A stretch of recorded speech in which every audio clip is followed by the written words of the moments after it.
Welcome back to the weekly Mailbox, your weekly chance to ask me anything you like, to be totally honest with you. It's your weekly Q&A here on the channel, and as always, we're going to be talking about 5 different questions around about the world of motorsport, and as always, the final question will be left slightly open to you guys to have your say in the comments below. But if you've got questions for next time, feel free to put them in the comments now, throughout the video, or at the very end. And we're starting this week with a very generic question, to be totally honest with you. It's not a question that anyone specifically asked, but I've seen over the past couple of weeks in the build-up to the summer break, why do we have a summer break? What's the point?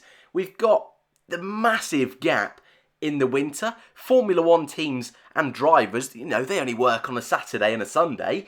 So why do we need a summer break? Well, I'm sure plenty of you that aren't casual fans, and I'm sure even casual fans of Formula One, realise that the drivers and the teams do so much more than just work on a Saturday and Sunday. For starters, Friday practice is a thing, but also the sim work back at the factories. The drivers themselves, okay, they may have a little bit more free time than the guys in the factory, but the guys in the factory working flat out, I don't want to say 24/7, but a good chunk of the year, probably more than most jobs, I would say. The only real time they get off, arguably, is during the winter. But during the winter, they're preparing for the following season's car, and winter testing is also a thing, and drivers are also doing setup work, doing sim work for next season's car. So a summer break is a 3-week chance just for a rest. And supposedly there is, let's call it a very lenient ban on work that the FIA don't really police, but it's kind of there just to give teams the chance to have a break, which I think is lovely. Okay, it's not fun for the fans having a 3-week gap, but it's a nice chance just to sit back, relax, and the primary reason, obviously, is the break for the workforce, but they do it in the summer, which I think is really nice. The main reason for that is to give chance for parents that work in Formula One to have time off with their kids, which I think is quite nice, actually, to be honest with you. For all the reasons, for parents trying to find time off work to spend with their kids, I think that's lovely from Formula One. So that is the reason we have it, and with a 21 race calendar this year and set to extend next year, you can see why a gap is desperately needed in Formula One. The next question doesn't fit into the last question very well, because Joey asks, do you think the Turkish Grand Prix could return? Obviously, Formula One and Liberty Media, who purchased Formula One a couple of years ago now, are really trying to make this big push to extend the calendar to 25 races. It's looking like next season is going to be 22, losing Germany. Looks like we're going to keep Spain, but also add Zandvoort in the Netherlands to the calendar, and also Vietnam joins the calendar and Formula One for the first time ever. So, could Turkey return? It was a brilliant circuit, loved by the majority of Formula One fans, except the Turkish fans. And what I mean by that is attendance was pretty awful. And consequently, it only ran from 2005 to 2011. Also, the local GDP was so scarce and so low, no one else really went there, apart from Formula One. So for 51 weeks in a year, the track was abandoned. And with political tensions within Turkey and civil war at the time, it just was not a good place to take Formula One. Hence the contract was tried to be renewed in 2013, but eventually nothing ever came of it. And consequently, we have not been back since 2011. And even Felipe Massa, a 3-time winner, Felipe Massa was an absolute boss in Turkey. But even Massa at the time, there's plenty of quotes from him saying it's just not a suitable track to go racing at, even though he was so good at it, and it was guaranteed points for him. It just wasn't a good place to have Formula One, and I still agree with that at the moment.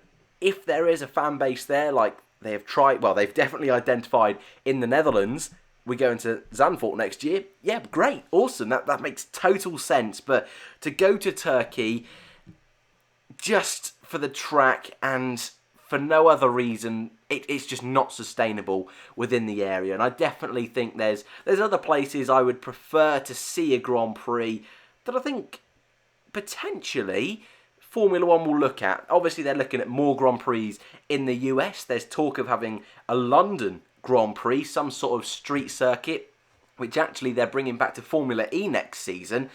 But I'd love to go back to Kyalami in South Africa. I think that's the one for me, the one historic track I always look at and think, yeah, we don't have a single race in Africa. That's a glaring hole in the Formula One calendar. So that's probably one of the ones for me I would like to go to. But I'd love to know your thoughts as well, because everyone always wants to go back to Imola. So much racing history there.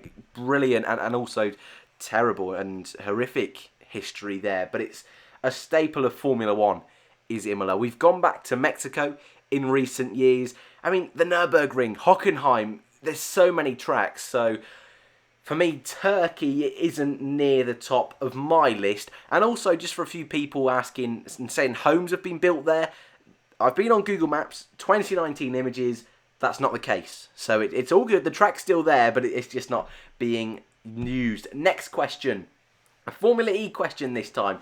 Do you think any Formula E drivers could go to Formula One in 2020? If yes, who are they? It's difficult with Formula E, because I still feel, and I'm in a lucky position because obviously I'm half F1, half Formula E on this channel, so I'm in a unique position where, to be honest with you, neither of them I prefer. You know, they're pretty balanced. So I am aware that Formula E, the calibre of drivers, is not as good as Formula One. That is changing in the sense that Formula E is getting better and better, but it is still the case that Formula One drivers who can't quite find a seat, look at Stoffel Van Dorn, Felipe Massa, Jean-Eric Vergne, Sebastian Buemi, all the greats from Formula E have come from Formula One. All of the Formula E champions have come from Formula One. That being said, we've had drivers like Gasly race before in Formula E and then go to Formula One. And I think, looking at the Formula E grid, maybe 3 drivers I could see go to Formula One from Formula E. Next year, there's only one guy I can realistically see coming back to Formula One, and I think you all know who it is as he comes up on screen now. He's a driver I was so upset to see leave in 2018. Felt he really, really impressed at his time at Manor, his time at Sauber. This is Pascal Wehrlein we're talking about here. And I think he got a bit unlucky with the driver transfer system at the time, that Sauber went to Alfa Romeo and he wasn't a Ferrari junior at the time. He now is a Ferrari, not junior, but embedded with that Ferrari academy, that Ferrari testing system.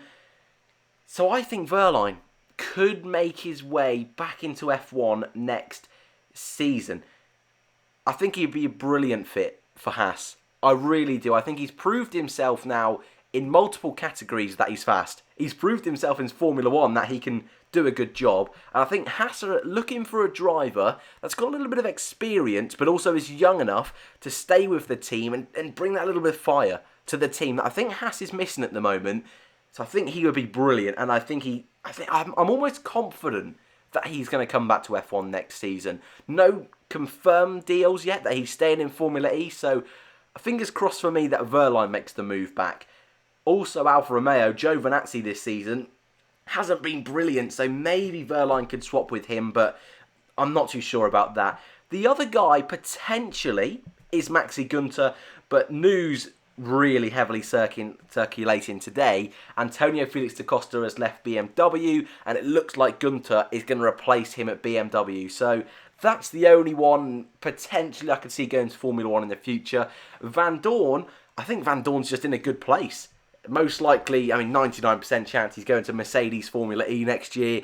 I don't think he wants to give that up. I think that's a brilliant chance for him to prove himself in Formula E. So yeah, I could see Wehrlein going back to Formula One next year, but apart from that, I think it's quite unlikely for next year. But maybe a couple of years down the line, we could see a Gunter, that kind of driver, join. The next question from Dylan: do you see Renault making a B team like Red Bull did with Toro Rosso? I like this question, and if you've been following the channel since the very beginning, B teams have always been something I've not been a huge fan of in Formula 1. I would prefer to have 12 teams all non-affiliated with each other. I think that's the best way to go racing. However, how Formula 1 has progressed over the last, let's say 5-6 years or so, where driver academies are becoming such an integral part, it's becoming more and more difficult for that to be the case, and more teams are buying up smaller teams and making B teams. Alfa Romeo now are pretty much a Ferrari B team. Mercedes don't quite have a B team, but at the moment George Russell's at Williams. Red Bull, you use the example with Toro Rosso, that is the most well-known and in-your-face obvious B team there is. McLaren and Renault are the two teams that don't currently have a B team.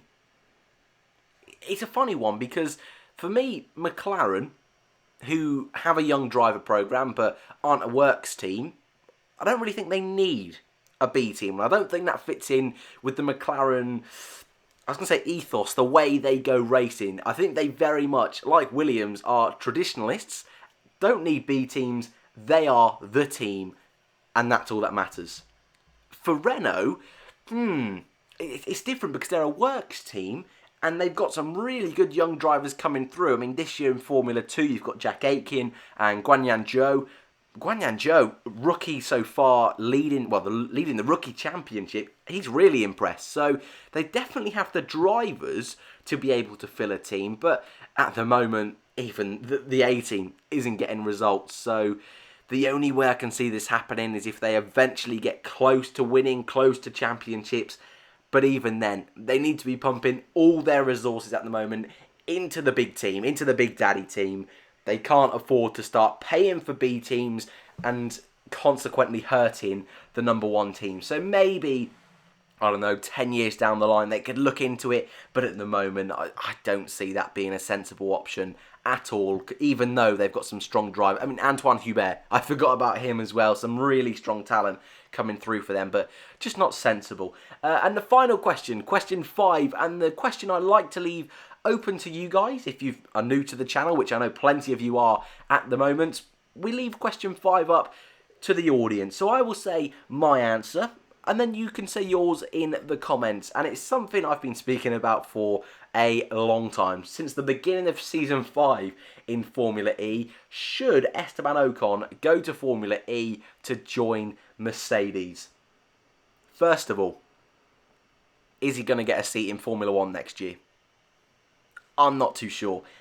Perez seems to be on the edge of a deal to stay at Racing Point. Stroll's not leaving Racing Point, so there's a potential seat out the window. Williams, Russell's going to stay. Kubica, well, that's a little bit open, so maybe he could go there. But Williams, as we just spoke about with B teams, I think are going to be very careful about employing 2 Mercedes young drivers. So I don't see them going that route. Mercedes, at the moment, and it changes daily, does this opinion, but right now, I feel like Bottas is going to stay at Mercedes. So what does Ocon do? Does he leave the Mercedes family, or does he go to Formula E? I mean, put it this way, there's a seat there. Gary Paffett, in my eyes, did not do enough with the HWA team last year. If you don't watch Formula E, HWA were Mercedes' test team for a season, and now they're turning into Mercedes. Gary Paffett didn't do enough. Who's going to be alongside Van Dorn? I think Ocon. To me, that just makes so much sense to push that Formula E brand, to try and make Mercedes almost instant champions and an instant force in Formula E. And to me, if you have Ocon and Van Dorn in a team together in Formula E, that is mighty. That could be the best driver lineup on the grid. So to me, it makes sense. It's all about whether he can squeeze a seat in Formula 1. I'm just not too sure. And even then, if he doesn't get a seat in Formula 1, is it even worth him leaving to Formula E? I want to know your thoughts. I think he should go. I think he should take the chance, because even then, that just means he's racing at least for one season, and then there is a chance to come back to Formula 1 if needs be. But that's your lot this week for the weekly mailbox. As always, feel free to put your questions in for next week in the comment section below. Thank you very much for watching. If you made it this far, feel free to subscribe, and I'll see you in the next one.